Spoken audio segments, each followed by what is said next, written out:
Hi, everyone. So 2016 is behind us, and we want to take a quick minute to thank you all for supporting this podcast. The Atlantic listed us at number 7 in their top 50 podcasts of 2016, and we were first in GQ Magazine's list of the 7 best new podcasts to check out. We are so proud of the recognition, and we're really grateful to all of you for listening, for subscribing, for telling your friends about Stranglers, and for all your comments online. Even the criticisms, we read those too. So thank you. We also want to very quickly thank one of the sponsors who's been with us since the very beginning, Squarespace. Squarespace is the all-in-one solution for people who want to create a beautiful website. It's simple and intuitive. No knowledge of code required. And if you go to squarespace.com and enter offer code Stranglers, you'll get 10% off your first purchase. And finally, on behalf of the Stranglers production team, I want to wish you all a very happy new year and let you know that next week, Stranglers returns with the second half of our season. Another week might feel like a long time to wait, so here's a sneak peek of what's in store. We don't feel that the person or persons responsible for one or more of these crimes is necessarily 100% psychotic. We feel that the person may be normal in many ways. They called the police commissioner out of a black-tie dinner and asked him to come immediately to my office. Coming up, the Phantom materializes. And they said, Commissioner, this guy looks far better than anyone we've looked at in this entire investigation, and I think we should take him seriously. After a grueling 3-year search for the Strangler, investigators take a confession from Albert DeSalvo. I say her feet were in a position where they weren't too close to her hips. Here's somebody who said, look, I can be having lunch with my family in the kitchen and walk into the living room and kill somebody and come back and sit down at the table and continue eating lunch like nothing ever happened.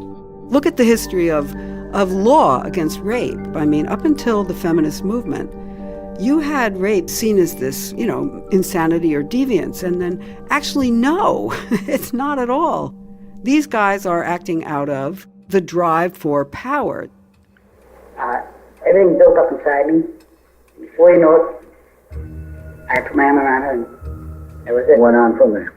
I think I took it 21. From the moment the tape recorder stops on Albert DeSalvo's confessions, doubts begin to circulate. Ed Brooke wanted to offer Albert as the Boston Strangler to the public to quell the hysteria. John Bottomley said, no, he's not the Strangler. One of the principal conclusions about DeSalvo is that he was one of the biggest con artists in human history. An exhausted police force, desperate to close the case. A confession from a man looking to capitalize on the notoriety of the Boston Strangler. And a famous lawyer at the center of it all.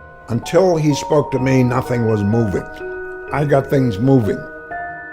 The biggest murder investigation of the decade comes to an end, without a trial or an official conviction. But the search for answers is not over. When we exhumed Mary Sullivan's body, there was a lot of DNA in the pubic area. That DNA was tested, and Albert DeSalvo's DNA did not match. When I started to really investigate this case, I used to get calls at home from people who told me to stay away from this case. And they said, we know what route you take to work. I thought that threat was coming from people within the Boston police community that didn't want the dark past revealed.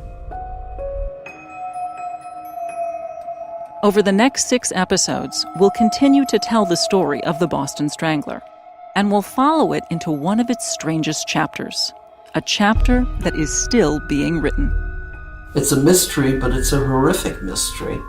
And mysteries are something that the human mind does not like to go unsolved. That's all coming up on the second half of our season. Again, you can find Stranglers through a lot of the great podcasting apps, including Stitcher. If you subscribe on iTunes, please take a minute to rate and review this podcast. It helps other listeners find the show. I'm Portland Helmich. Thanks for listening.